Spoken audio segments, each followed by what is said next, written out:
Hei taua, he taua, tama whakapuka, pūke te iau te mara, ki hei mauti. Nau mai, piki mai, taima. Welcome everybody. Thank you for giving us some time this afternoon to come and listen to this gentleman who I believe requires no introduction to you. If you didn't know him, you wouldn't be here. So, thank you to Vincent for agreeing to be a part of our Wellington Gardens Festival and for coming to talk to us about this major production, The Great War for New Zealand. My name is Tom Moore. I have spent some time being a friend of Vincent. I work at the University of Waikato and I've been asked to host this, but not host it so much as facilitate a discussion and a conversation with Vincent. And I wonder if you might put your hands together for this gentleman to come to have a conversation.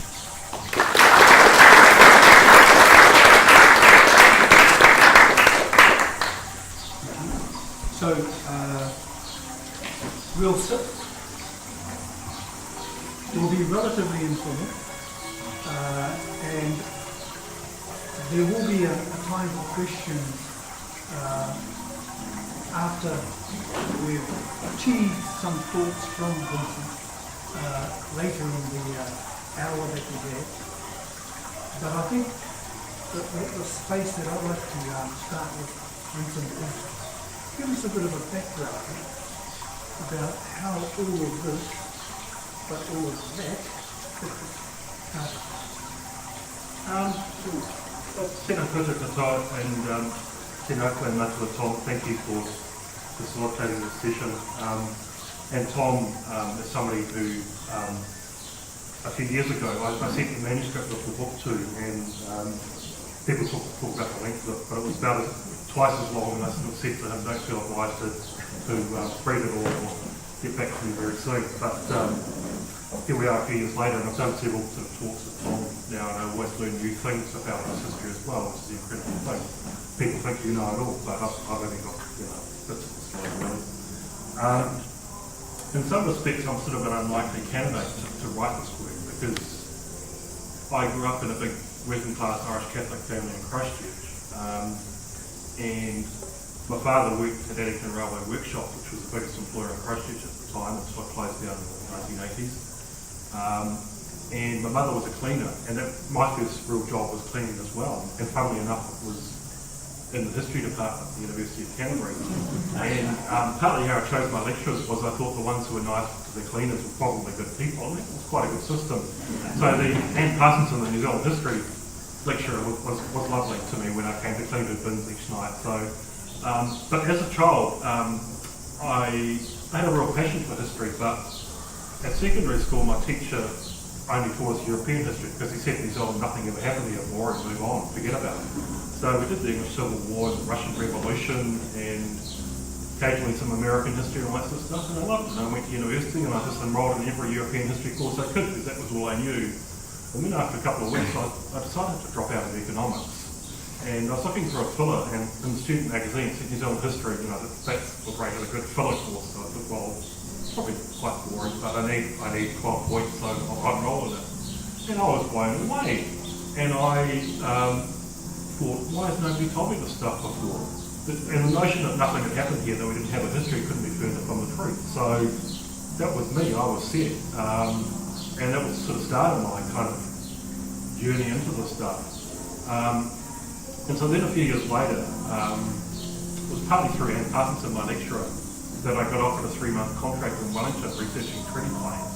And that was 25 years ago last month, and I'm still here a quarter century later, still researching treaty claims and writing books in my spare time. And that was how I came to write this book, because back in about 2006, the Waitangi Tribunal commissioned me to write a couple of reports on the Waikato War. And at the time, the assumption was the story had all been told before, just summarised, balanced and cow, and you'll be right, nothing new to learn here. And And I kind of started getting into the story, and I kept finding these new things, which blew me away. And again, it was like, why haven't I been told this story before? And then so after that, it was kind of like, well, actually, I have to share this. Because one of the things that's always been a bugbear for me is why does successive governments not share this rich repository of knowledge and information with a wider audience? Because the stuff that comes through the treaty claims process is groundbreaking, but it's only claimants, lawyers, the tribunal panel and so on who ever get to hear it. What about the rest of New Zealand? They need to be part of this conversation about our history. And that's the thing that really drives me, and that's why, sort of 10 years after that, I sort of thought, I need to put this in a format that will allow it to be shared with a wider audience. The book is so damn long because there was so much new and incredibly important information to share with people, and I didn't want to sort of compromise on this, because one of the things I noted in the introduction, which still staggers me, is that it was actually the first overview of the Waikato War published in 1879. There have been people who have published books on the Great South Road and the role of steamers in the war and so on, but mostly there's just been a chapter or two in a book about the New Zealand Wars. And this is the defining conflict in New Zealand history. Why hasn't there been a book on it in 130 years? It's just begging belief. So that's really where it came from. So in the book and the title of the book, is there something that you want to explore in that space? Yeah, so it was William Tamihana, who Europeans referred to as the Kingmaker, who said in his 1865 petition to Parliament, after Rangiapu, I discovered this would be a very great war for New Zealand. And when I was thinking about a title for the work, that just sort of leapt out at me. It was like William Tamihana was saying to me, this is the title for your work, The Great War for New Zealand. And obviously there's a bit of a play on words there, because at the time the centenary of the other Great War was coming up, so there's obviously a direct point of comparison there. But William Tamihana's statement sums up the central thesis of the book, which is that the defining conflict in New Zealand history didn't actually happen at Gallipoli on the Western Front. It actually happened right here in this district, and had really profound consequences for the country. Because one of the things that people, I think, don't appreciate is that the signing of the Treaty of Waitangi in 1840 didn't actually change much on the ground. Things pretty much continued as they had, and iwi all over the country just continued to manage their own affairs. You've got the arrival of the Crown, and really what the Waikato War is, it's a battle between two competing visions of what the treaty relationship should be about. On the one hand, the Crown's assumption that it should have unbridled sovereignty over the country. And that was the theory in 1840. It wasn't the reality. The reality was that iwi like Tainui and so on were all powerful, and so they continued to manage their own affairs. And their expectation of the treaty was that it was about a relationship of mutual benefit. It was a partnership, and they were promised tēnā rangatira over their own affairs, and they expected to be consulted by the Crown and to act in partnership with the Crown on matters that affected both peoples, while they continued to manage their own affairs as they always had. So by the 1860s, through various factors which we can talk about, you get to this point where it comes down to which of these visions of the treaty is going to come to fruition. And the Crown wants to destroy the independent authority of iwi like Tainui. And so it's not Māori who are upsetting the status quo, it's actually the Crown who are unhappy with the status quo, that all these Māori are continuing to control their own affairs. And with the Crown's limited victory in the Waikato War, that has all sorts of profound consequences. Obviously, it embeds this Crown vision of what the treaty is about, and so that unbridled Crown sovereignty, where Māori are marginalised and sidelined. And it's no coincidence that within a year or two of that, you have the Native Land Quarters introduced in 1865, which has been called an engine of destruction for Māori society. 2 years after that, you have the native school system set up, which is explicitly designed to turn Māori into brown Europeans, essentially. So it's an engine of assimilation. As I say, it's no coincidence that these happen within a couple of years of the Waikato War, because prior to that, the Crown was not in a position to say to Māori, this is how it's going to be. But by the late 1860s, it is in a much more dominant position. And so the legacy of that is obviously massive and indiscriminate land confiscations, generations of Māori condemned to lives of poverty, and people who don't understand this history don't really, I don't think they can understand a lot of the present day scenarios. So a lot of people kind of resort to deficit theories when they look at Māori today, and there must be something wrong with the culture, and so on. Well, actually no. Māori were the drivers of the New Zealand economy through the 1840s, 1850s. New Zealand's export income was coming from Māori. That economy was destroyed almost literally overnight in 1863, 1864. That's not something you recover from lightly or quickly. It takes many, many years. And so, this is just such a powerful and also painful story. But it's one that Tainui and other iwi, I think, have carried on their own for too long. My argument is it's time for the rest of New Zealanders to say this is part of our story. We need to own this. We need to be mature enough as a nation, not just to cherry pick out the good bits of our history, but also to say this bad stuff happened here, and we are going to acknowledge that this happened. And that's part of that's a recipe for reconciliation, I think. It's necessary that Pākehā listen to this history, that they acknowledge that it happened, so that we can move forward more confidently, having a robust understanding of our past and where we've come from. Engines of destruction, engines of assimilation. Can you tease that out a bit for us, and how you came to that understanding? Yeah, I think it was Hugh Cutler who talked about the land court as an engine of destruction for Māori society. So immediately after the Waikato War, you have 1.2 million acres of land confiscated. And prior to the invasion, the Crown says we will only confiscate land for people who have rebelled against the Crown. But in fact, confiscation is indiscriminate. So even Māori who are loyalists, who fight for the Crown and provide it with some assistance, have their lands confiscated. And so, for example, Witi Theodore, who is somebody who does cooperate with the Crown in 1863, later joins King Tonga efforts to seek redress for the confiscation, because he finds something like at least 20,000 acres of his land confiscated as a result of the war. And confiscation is not an afterthought. It's not something they think about after the war. It's an integral part of the war plan, which is how are we going to fund this war of conquest to destroy the independent authority of Māori? Well, if we confiscate the lands and we sell them at a great profit, that will not only pay for the cost of the war, but it will also make a huge profit. So this was the theory. The Crown thought that it would make a £3 million profit on this war. So the war is entered into as almost kind of a business speculation. They do the numbers and think they stack up. Okay, we'll have a go. We'll invade Waikato, make a thumping profit out of it, and destroy the independent authority of Māori. It doesn't turn out like that because, as it turned out, not many Pākehā wanted to live in the middle of an active war zone, so they weren't queuing up to buy these lands. And even the military settlers who were granted them found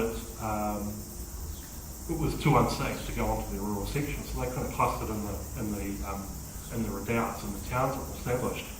And most of them had no farming experience, they had no capital.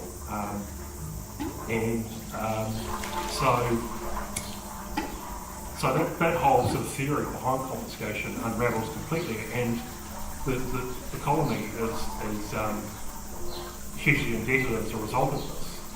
And ministers are sent off to London on begging missions to ask for more money for their loans and so on to pay for this all. But what does happen is the shift in the power dynamics in the relationship, which means that the Crown is able to introduce the land court. And what the land court does is destroys native title over land. So lands will now be held under legal title from the Crown. So,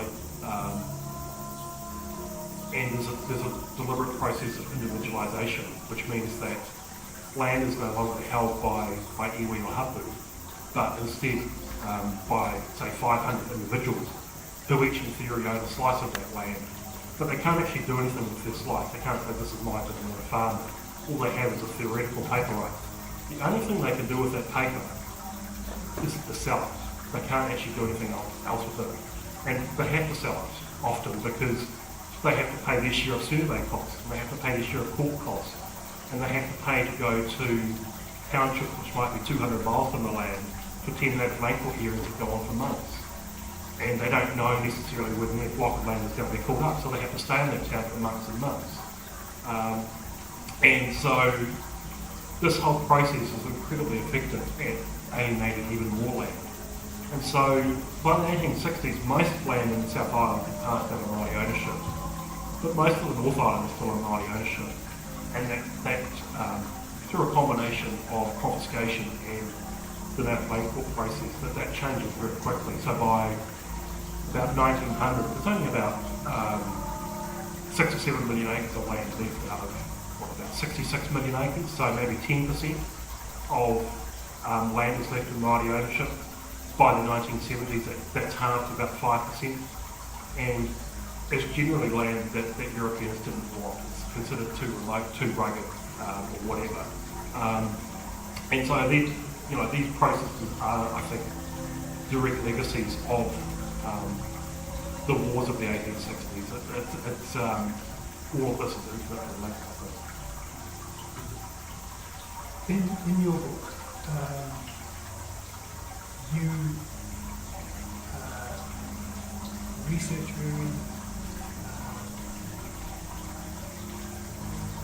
very close voices, and you quote voices.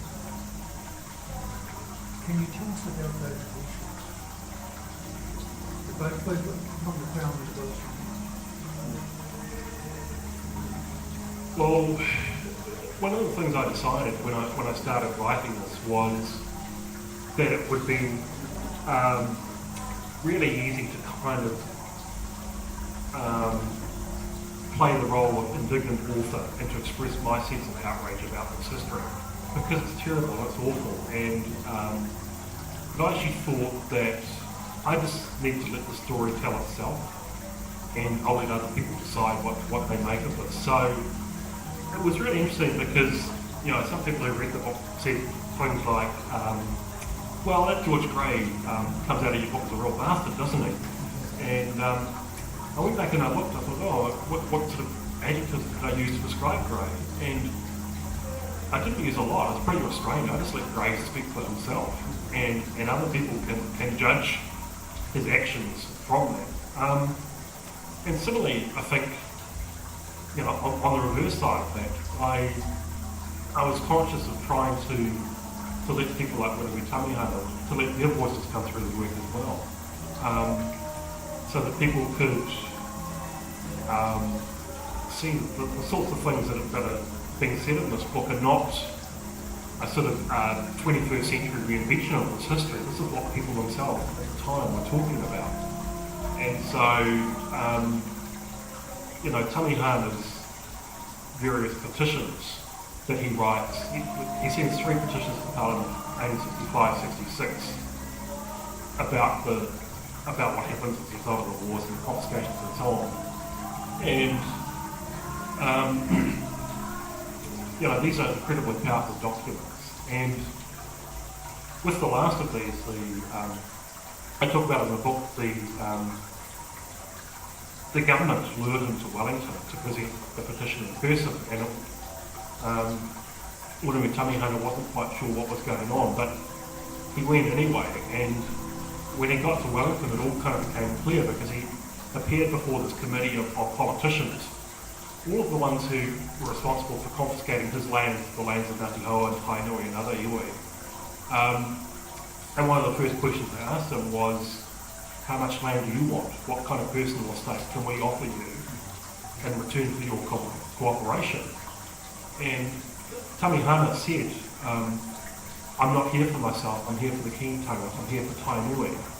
We asked that all of our lands be returned. And so these politicians thought that they could buy him off with a personal bribe. And, he was way above that. And so, Wiremu Tamihana is this incredible figure who I think all New Zealanders should know something about. And he had a kind of vision for the kind of nation that he wanted to live in, which I think was kind of like 100 years ahead of his time.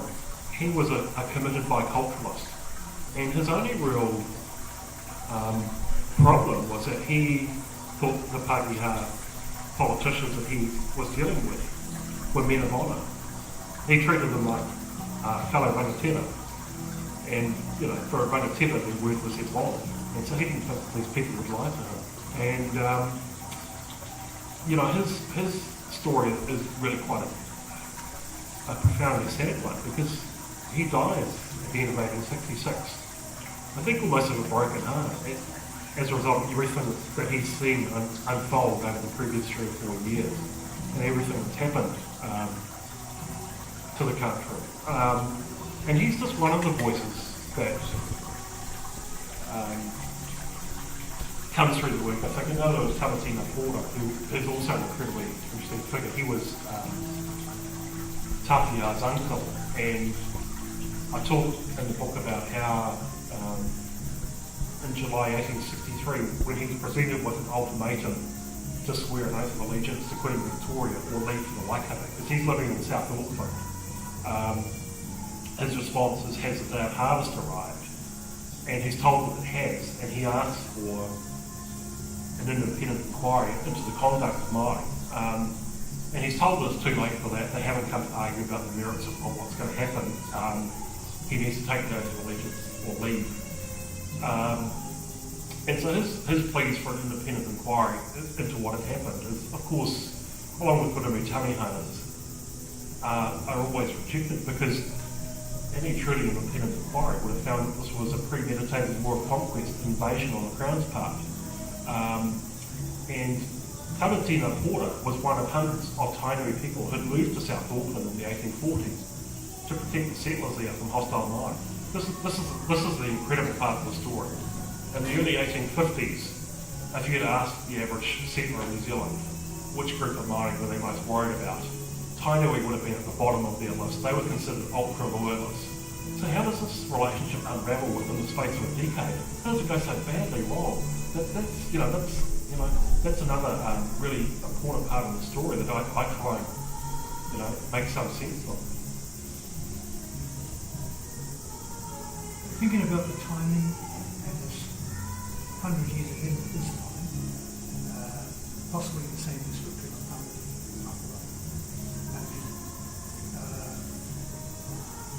in terms of that timing,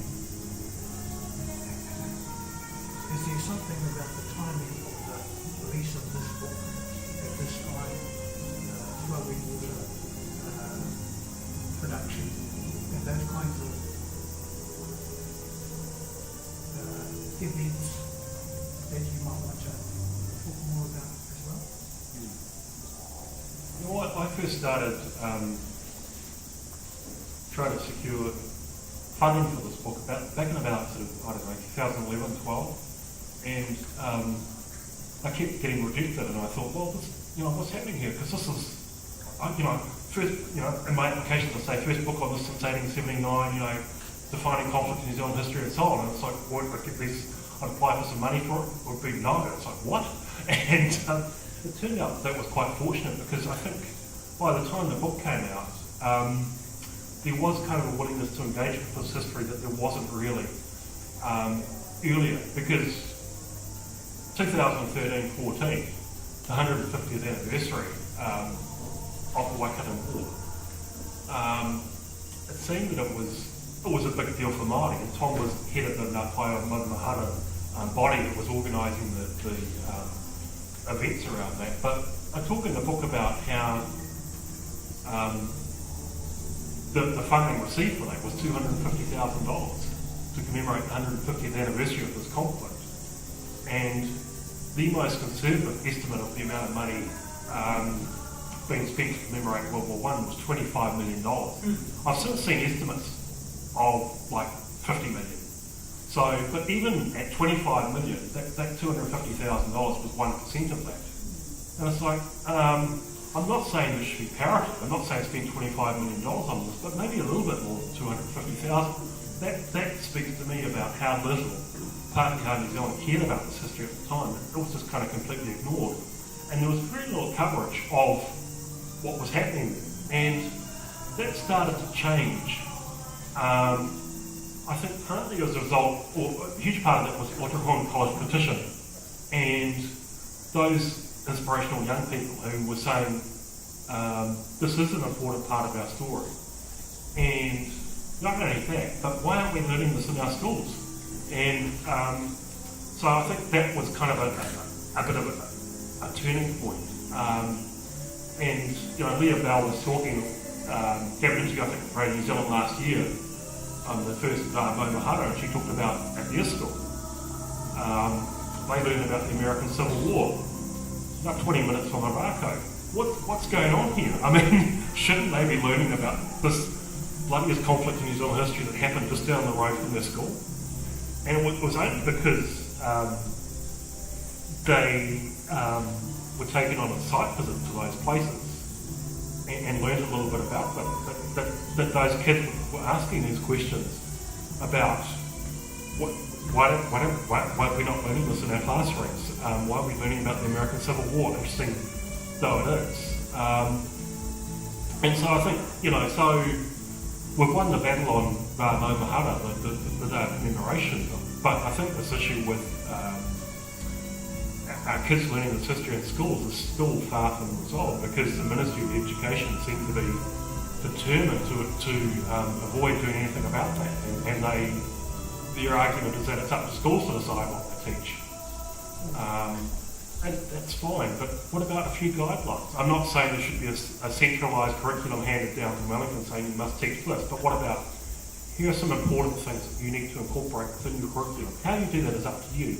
So long as kids learn something about the significance of the New Zealand Wars. And somebody said to me, well, what about the suffrage petition, or what about this? Well, I've got an idea. Why don't we get a group of historians and teachers and maybe even young people together and have a conversation about what are the important stories that our children need to learn about in schools. I'm not saying this is the only bit of it, but to me it's an incredibly important part of the story. And so, you know, I think in the last couple of years there has been a real turning point with this. And one of the things I tried to do in my work, beside not being too indignant or not coming across as too indignant in the way that I wrote it, you know, writing it in a very understated way so that people would just get the bare bones and they could decide themselves how they felt about it afterwards. I was also lost out.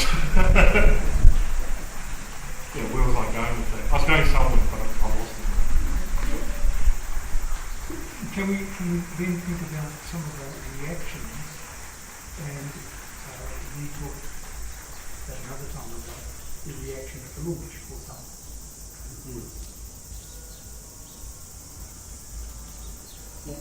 One of the very fortuitous things was when I was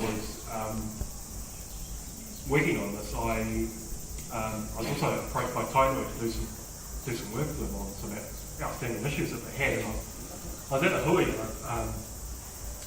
I mentioned that I had this sort of book project going, and before I knew it, I was giving an impromptu presentation of it to a room full of kuia and others there, and I was told during the course of that by the kuia that the book would be launched at the Waihi Pā Pokai on the 8th of October. That wasn't an invitation, that was a sort of an instruction, so I thought, okay, well, I better get cracking and finish this. But it was it's such an incredibly powerful day, and you know, the formal part of that was handing over the first official copy to King Tuheitia, and then after that, I kind of went around the back where the people from the publishers were sort of setting up to sell copies, and there was already a queue there by the time I'd walked from the pie around the back. And I spent the next sort of 5 hours signing copies of the book. And the really interesting thing was that it was mostly couriers who were buying copies of the book, and 3/4 of the time they asked me to dedicate it to their mokapuna, to their grandchildren, often with a message so that you never forget this history. And so that to me was incredibly powerful, that my history was embraced in this way by Tainui. And so I was just blown away by that day. That was amazing. And the next day we had a public event at Waikato Museum, and we actually presented copies of the book to Leah Bell and Waimarana Anderson and the other rangatahi who were involved in the petition. So that was a really powerful occasion as well. And that reminds me of the point that I was trying to make before I got distracted by the clapping, which was that the other thing I was trying to do, besides not writing in an indignant fashion, was also to make it a book that wasn't kind of a finger-pointing exercise, saying you should feel bad about this, you should feel guilty or ashamed, because all I'm saying is this is a terrible history that happened in our country, and we should be mature enough to own it. And I think writing that in a way that was kind of accusing people of bad things, or you should feel guilty about the actions of your ancestors or whatever, would have been a big turn-off. And I don't think that's something that Tainui is saying either. And I mean, this is something that Tom could talk to. That one of the really powerful things with Maumahara and so on is that Tainui and other iwi have been saying this is the way to acknowledge all of those who fought in these conflicts, not just Māori who fought against the Crown, but those who fought on the Crown side as well, Māori and Pākehā. So that's all part of the story. And one of the things I think comes through the book is that in the Waikato War, in the short term at least, there weren't actually many winners. Most of the troops who fought in that war, 30 to 40% of them were Irish Catholics, which was of great interest to me, being of that heritage. How did they feel about fighting a war of conquest and dispossession on behalf of the Crown, who had taken their own lands from them and just, done its best to try and destroy their culture and heritage? Short answer to that was most of them were illiterate, so they didn't leave behind too many journals and diaries. But there was enough. I found enough pieces of evidence to suggest that they became increasingly disillusioned with what they were being asked to do. And so did General Cameron. He was by the end of the war, he was asked after Ōrākau to start planning for further attacks. And he just point blank refused. He said, we're not going any further south. That's it. We've done enough. And so when you combine it with the experience of the military settlers, who also, a lot of them flogged off their 50-acre sections for 5 quid or a bottle of grog or whatever they could take, and took off to the goldfields in Otago or anywhere safer than the Waikato anyway. And so the only winners in the short term were people like Frederick Whittaker and Thomas Russell, who were the architects of confiscation and also ended up massive land speculators in these lands. And they purchased these lands very cheaply off the military settlers, and they just sat on these lands for 10, 15 years. They didn't need to do anything with it. They just wait for the land values to recover, which by the late 1870s they did. Especially as you had talk of a railway line going through the middle of it. And so the prices go through the roof.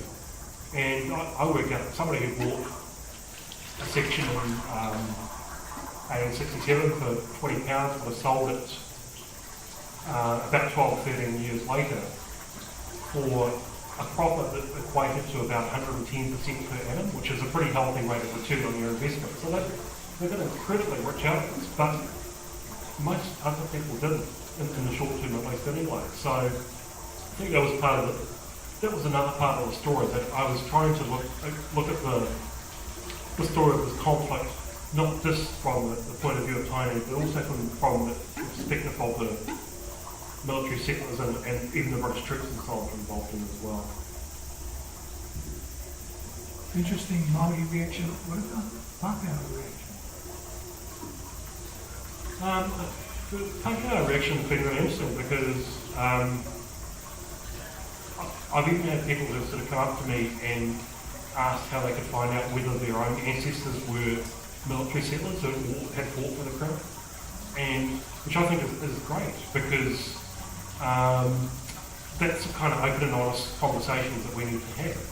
And descendants of those people would be more than welcome to attend the Rāno Mahara commemorations each year. I think last year when there was a big ceremony in Parihaka, there were descendants of those who were involved in the invasion of Parihaka in 1881, and there was a real kind of sense of genuine reconciliation about that, because as I said, one of the things about the treaty process is it's just iwi and the Crown talking to one another. Where do the rest of New Zealanders fit into that? Because we need to know the story as well. We need to say this is part of our story as a nation. And so, I think that's a really important part of it. And it's just been, for me, it's been kind of overwhelming. It's been, I think about 18 months now since the book has come out, and I've been kept so busy doing various talks around the country that I haven't had time to even think about the next book yet. I'm still talking about that, but I do hope to write a much shorter history of Waikato one day. Maybe school students and people who don't want to pick up a 700-page volume might be encouraged to read. So that's sort of on the agenda long term as well. So in that shorter history, is there a short reading that you might like to do from the book?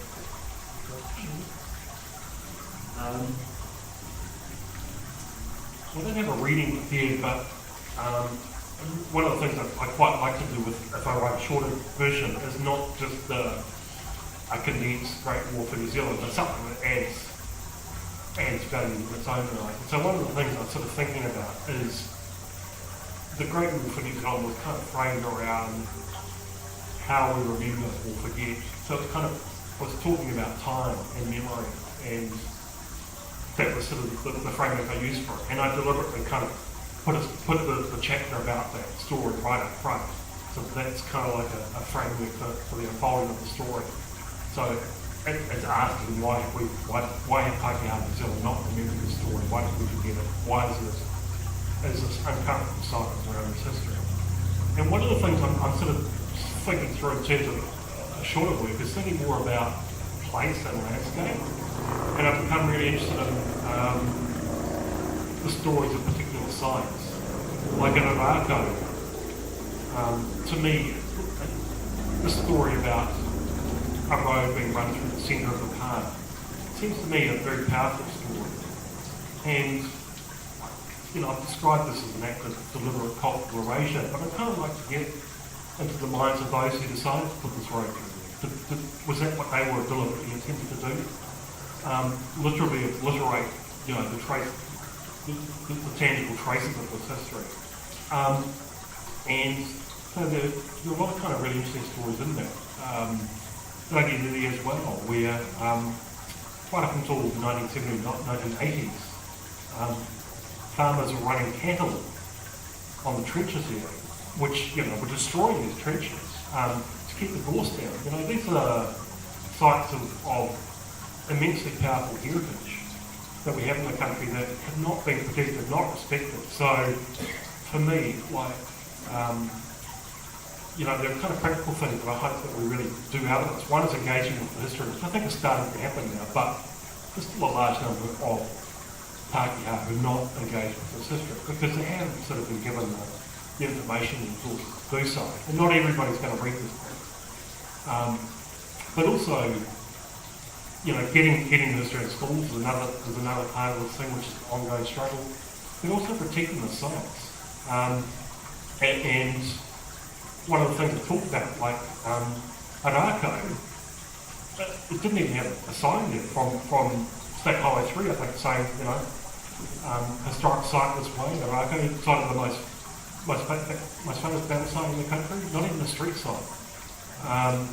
And You know, my sort of standing joke is, how do you recognise a historic power in New Zealand? Well, it's got a road running through the middle of it. You look at Gates Power in Tauranga, Cameron Road runs through the middle of that, Rangi and so on.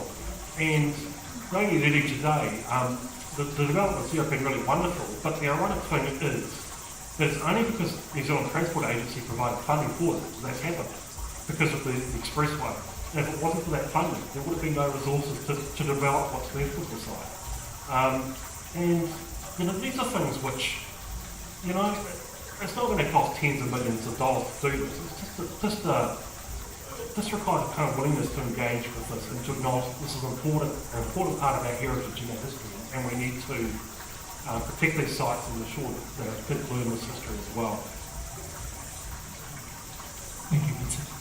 I wonder, ladies and gentlemen, might be a time that people might have questions of Vincent. So let's invite people to do that.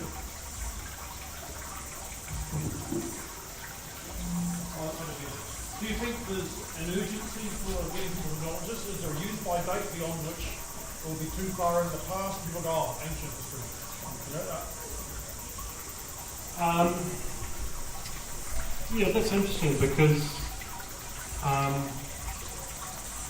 we kind of think that this is ancient history, but this is from another district. But I know a kaumātua in Gisborne who was raised by his great-grandmother as a small child, and his great-grandmother was sent to the Channel Islands with the Kudu. So he has a living connection with the New Zealand Wars in the 1860s. And so, you know, Tom could talk about this, how, you know, there are these ongoing connections with this. This is not distant history, this is relatively recent. And, you know, well, the interesting thing is, how will this history be remembered on the 200th anniversary, say in 48 years' time? I'm a historian, not a soothsayer of the future, so I can't answer that. But I think our young people are kind of leading the way and saying that they want to acknowledge this as part of their history. So in a sense, I think rangatahi are kind of showing the maturity and the leadership on the issue, which some of the adults could kind of learn from. I think they're really inspirational in terms of the way that they're kind of standing up and saying this is part of our story and we need to know about this.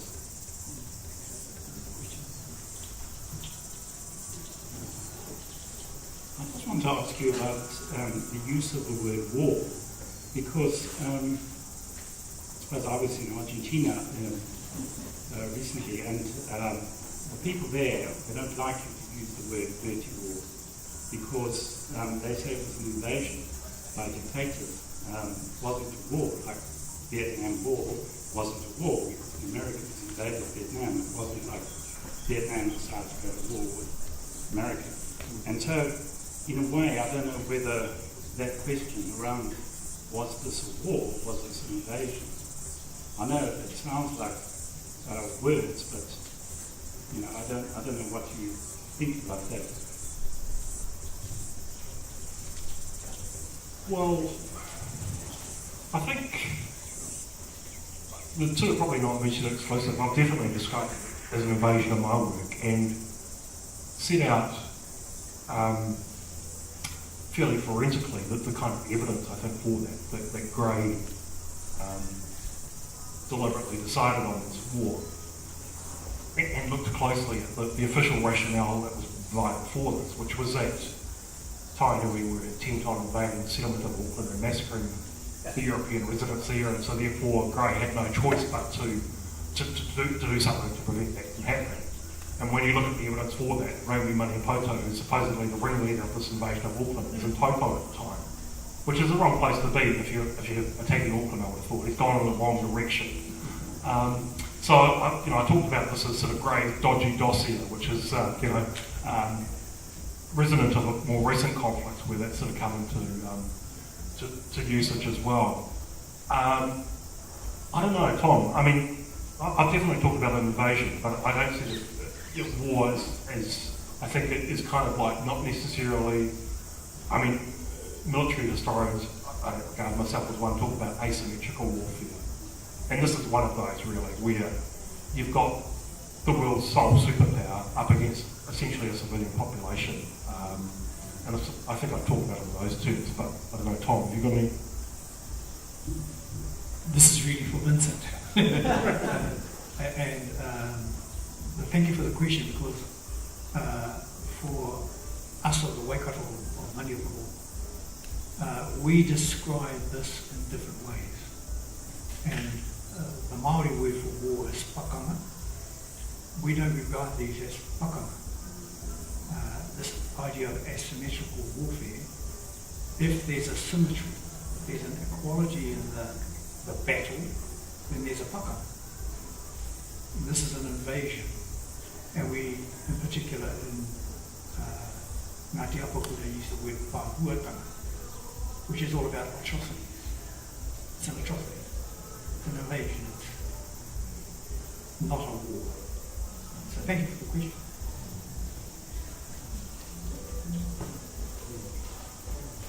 Kia ora. I've read this book over the summer. It was my biggest achievement of summer, really. It did require certain mechanics. It's such a heavy book to handle. But I was in the middle of reading, and we travelled down to Taranaki, to Mokau and Tongaparutu and Opanaki. But all the way along the way, I kept looking for signs of the places in the book. You know, the recognition of sites or demarcation of rivers, but there was none. So very little. A lot of monuments of First World War, European wars, but that's what we really need, I think. Signage, acknowledgement of important places along the way. Yeah, I agree. I mean, as I say, it staggered me that there wasn't even a sign to an archive. I mean, you know, how much does a signpost cost? A couple $100? Surely we could, we could do a give a little or something for that and put one up. But, apart from that, that sort of points me to this other issue, which I think is part of this as well, which is, and I talked about this at an event at Te Awamuti last year. One of the things I said was, how would you feel as a Māori kid growing up in Kihi on a street called Grey Street or Cameron Street or on 10th, I don't know if there's a 110th road in Kihi, but and maybe again it wouldn't cost a lot to think about giving those streets names that might not be quite so offensive to some people today. It's just a small symbolic thing, I think. So these are the kinds of things I think we need to kind of think about. And yeah, it's the symbolism I think is powerful of a change in attitude and a willingness to kind of think about how this history sits with us today and the kind of nation that we aspire to be. So.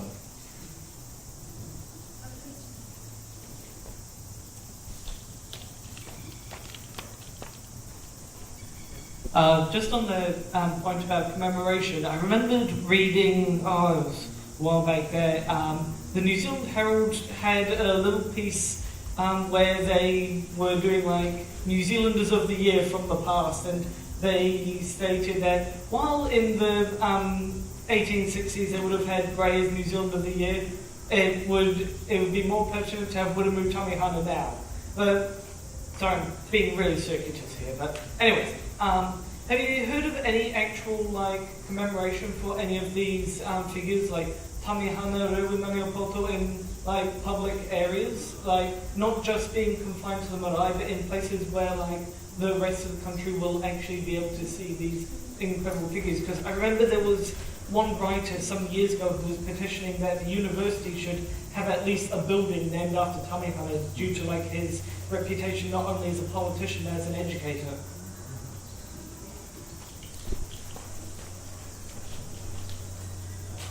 Yeah, when I was working for Ngāti Hoa, which was Wiremu Tamihana's years ago on their treaty claim, I sort of mischievously suggested to them that they should ask as part of their cultural address that a statue of Wiremu Tamihana be placed on the main street of Morrinsville.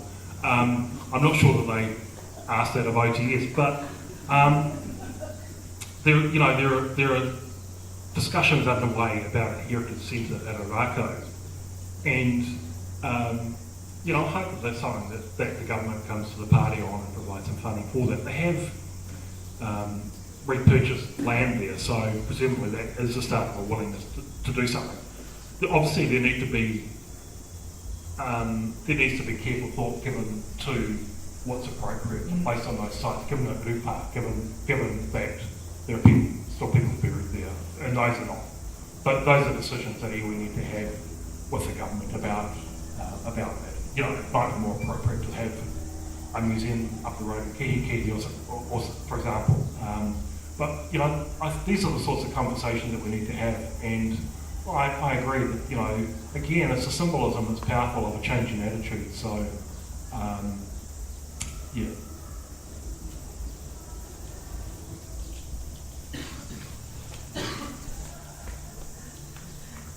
The Lawrenceville Museum is putting together an exhibition that relates to the Tumuaki, so not Murimu Tamihana so much, only as in his position as the first Tumuaki, but the ones that came after him and how they relate to Lawrenceville, because 6 out of the 9 are buried, or all but one, and Murimu Tamihana are buried in Rukamoana Marae, which is just outside Lawrenceville. So it's a celebration of the Tumuaki and the local iwi as well. We've been working extensively with them and with Anaru Thompson, who is the current kingmaker. So we're celebrating it, opening in April.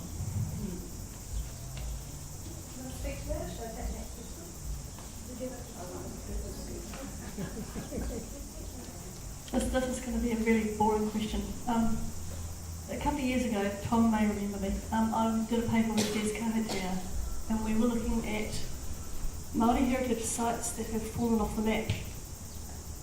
And when you talk about Waikato doesn't even have a sign, there's places that lost their name on the day of confiscation, and it wasn't rediscovered for over 100 years. And there's a lot of places like that through the Waikato, through the Tauranga and Raupatu area. And that's for me it was a project in the course of an academic paper. But it opened my eyes to the fact that there are little power sites. One of the places I found was near Karapiro. It's above the dam. Above the field was drowned by the dam.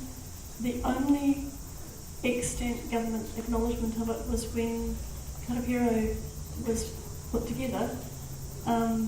There's a little pamphlet about this one little place, Te Hiwi Hirani, and it is on private land now. It was renamed. It was a little defence site, and it was actually renamed by the military settlers who got that patch of land because they used it after people were driven on towards Tauranga. And this is everywhere. And so I look at that and go, we've got a long way to go to redress that erasure, the erasure and removal that has gone on. So I guess my challenge is to take this history that you've brought back to us and to try and give the opportunity for those places to be reclaimed and renamed. And I don't know how you're going to go about that.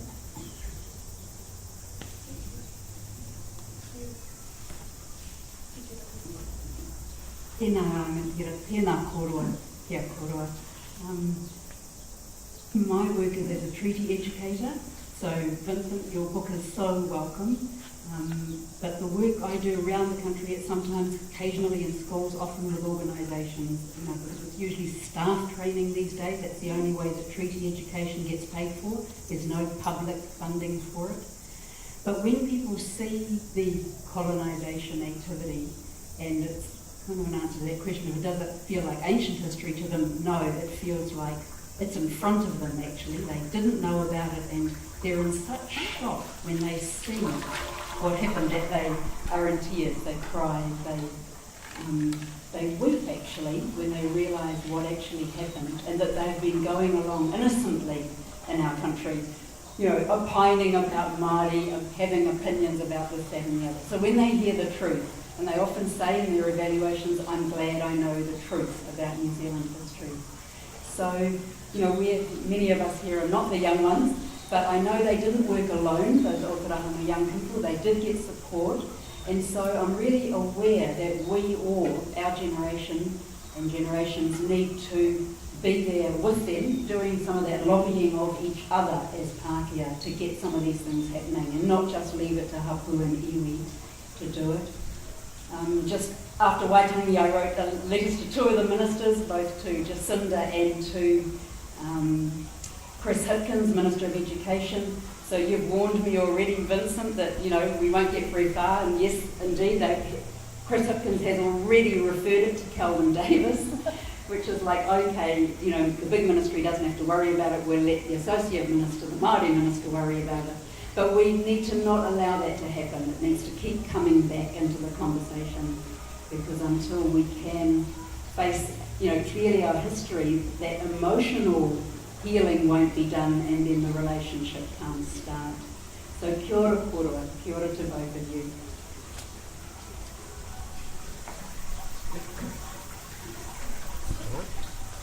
Vincent, could you expand on George Gray and perhaps the pressures he was under from people like Russell and Whitaker and other shadowy figures like Dilworth? Do you think, Dilworth made a huge amount of money out of the war? I know Russell Stone's done some work on. Do you have any other comment on that?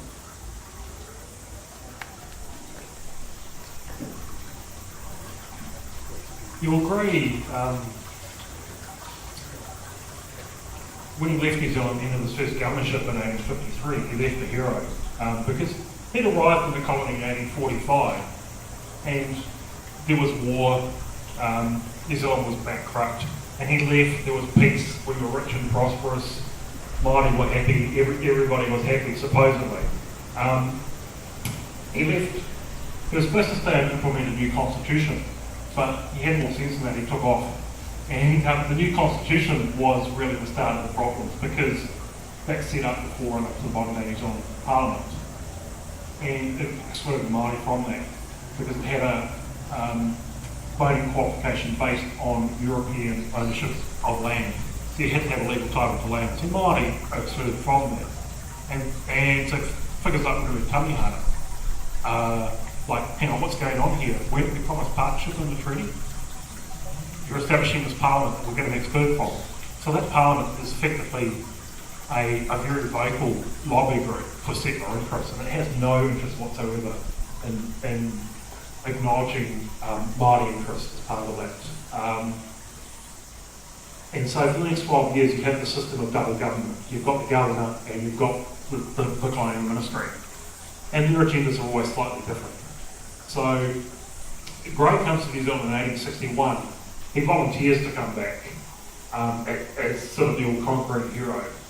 And it's a similar scenario. War is broken out in Taranaki, financial problems and so on. And he thinks it's going to be all great again. He'll go away a hero again. But it doesn't really turn out like that. Gray is actually, by the time he arrives here in 1861, he's going through all sorts of personal crises as well. He's just separated from his wife. He's apparently got quite a serious opium addiction problem. And he quickly kind of realises that the old flour and sugar policy that he used in the 1840s wasn't quite going to cut it in the new situation. And Gray was kind of a natural autocrat, so for him kind of destroying the kingitanga as an independent body was kind of like I think a prime objective for him. Whereas for ministers like Whitaker and Russell, land was a much more powerful motivating factor. So one of the favourite sort of essay topics for New Zealand History 101 lecturers was was it land or sovereignty that was the cause of these wars? And my answer to that is that's a false binary. Both are important factors in that, and they both actually relate to one another, because without sovereignty you can't really get the lands, and if you have the land without effective sovereign control, then you don't have real ownership. So it's intimately connected. And you see these factors sort of play out during the course of the Waikato War, because I mentioned earlier, after Ōrākau, there are some people who want to push even further south, and ministers are driving that. they're saying, well, what about the King Country? We want to get our hands on those lands as well. And Cameron puts his foot down and says, we're not going any further, that's it. But so there's kind of the interplay of these kind of different objectives that these parties have. You kind of work out an overall kind of Crown agenda, and so those are just two of them: the Colonial Ministry, the government. But you've also got the British government, and their kind of main objective is to get out of New Zealand as quickly as possible, as cheaply as possible, because British taxpayers are kind of asking, why are we spending all this money on the other side of the world on a war of dispossession for the exclusive benefit of settlers in New Zealand? Why don't they pay for that themselves? Why don't they fight it themselves? And why are British taxpayers funding this conflict? And so there's all sorts of different kind of factors that come together here, and that's why at various times I've kind of had to separate some of these out to see, there are so many different stories going on at the same time as well. But definitely, the ministers pushing for land is a really big part of the story as well.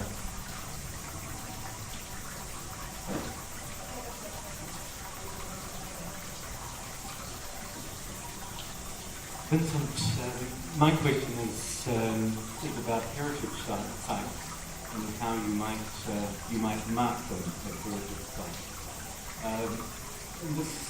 About 25 years ago, I photographed many of the battle sites around the country.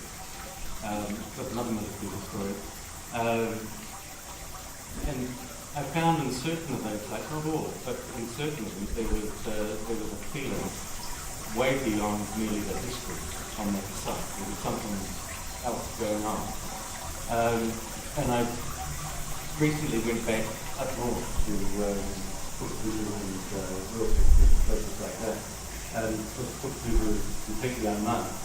And no one quite agrees on that we're battle nation to keep visitors about that site, where you want the site itself to be filled with the feeling of what had happened, not just the history, but the memory, the feeling of all of that.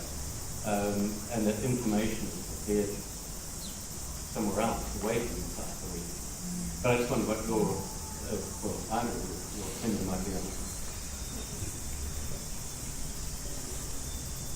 Yeah, well, I know there are lots of people kind of talking about the best way to do that, and some museum people are kind of talking about virtual reality headsets and all that kind of stuff. I mean, would that be appropriate for young people to go to an arcade wearing these things? Because then they're not actually seeing the site, they've got this, or they're looking at their phones using an app instead of looking at engaging with the site itself.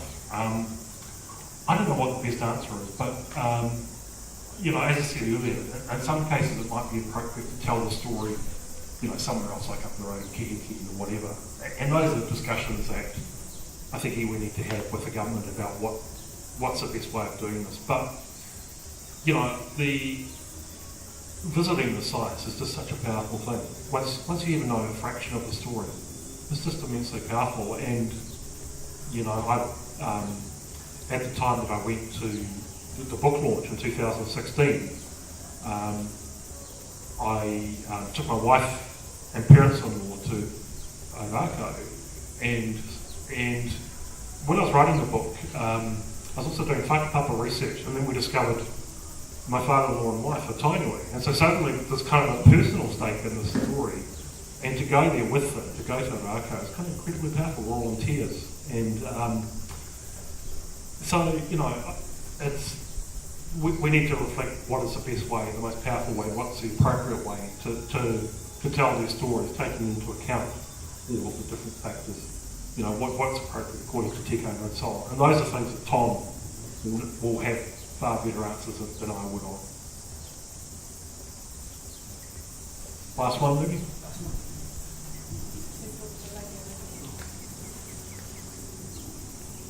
This is really partly for Tom. A group of us in Hamilton last year mounted on the seat of our pants commemoration on the commemoration day at Steel Park, and really I was just wondering whether Tom would like to say anything about where we might go this coming year. on that same date, and we might be able to get a bit more involvement from perhaps some of the people who are here.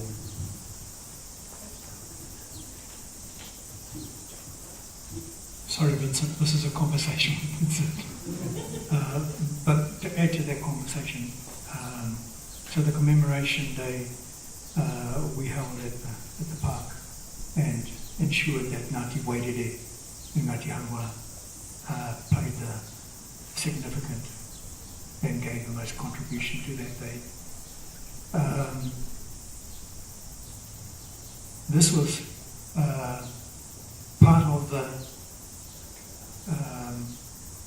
iwi has made a commitment to that day and supporting the kinds of activities that Bruce is talking about. So we made sure that we got to that one. 2020 is a seminal time for us, not because of the date, but we wanted to support the Ngāpuhi commemoration, and that will take place this year. And because Taranaki campaign was before the Waikato campaign, we will go to Taranaki next year. But in 2020, please watch your newspapers, keep an eye on Facebook, because there will be major activity at those wāhitapu through the Waikato, starting with the crossing of the Tāwhiri through to Orato, but also because we believe that the Tauranga campaign was an immediate consequence of the kingitanga, and we will continue through Te Tiranga in that 2020 round. And it won't be just one day. There will be a similar commemoration as we had in 2015. So thank you for the question, Bruce. But no doubt on Waitangi Day as well, there will be other activities that will be happening around the country, but in particular the Waikato Year. Tom, is it appropriate to mention Haere?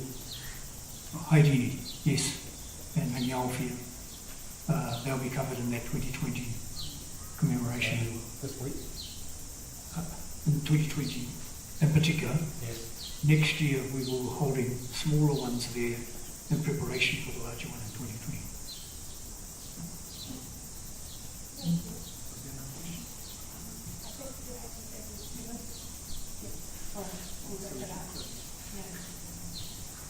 Interestingly, we're supposed to close at 6, but we overtime. I might stand and say thank you very much, Vincent. Every time I listen to you, I learn something new about me. And I'm very grateful for all of those conversations and this conversation in particular today. And for the question, I think I'm still caught in this question of war and this idea of war versus invasion, etc. And I'll add again that for us in this area, we don't talk about the Waikato War. We actually talk about Te Riri a Te Pākehā, the white man's anger. So it's not a war for us. It's this, I thought we were mates. I thought we were really good. From Rangiaowhia, we fed you in Auckland.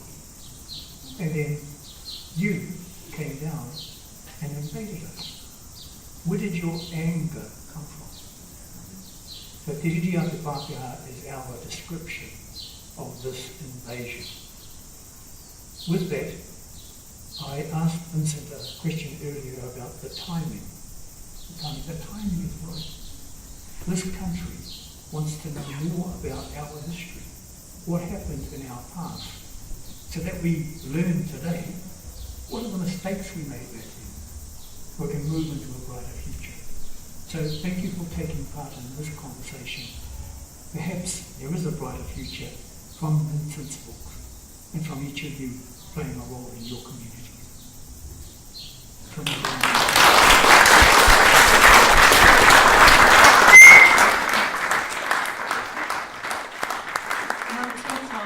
Vincent O'Malley, thank you so and gentlemen, we've got Jane from Poppies at the back who has books for sale, and if you would like to get them signed, Vincent has indicated that he's happy to do that. Hope that you've enjoyed your time here. And one last round of applause for the two wonderful gentlemen.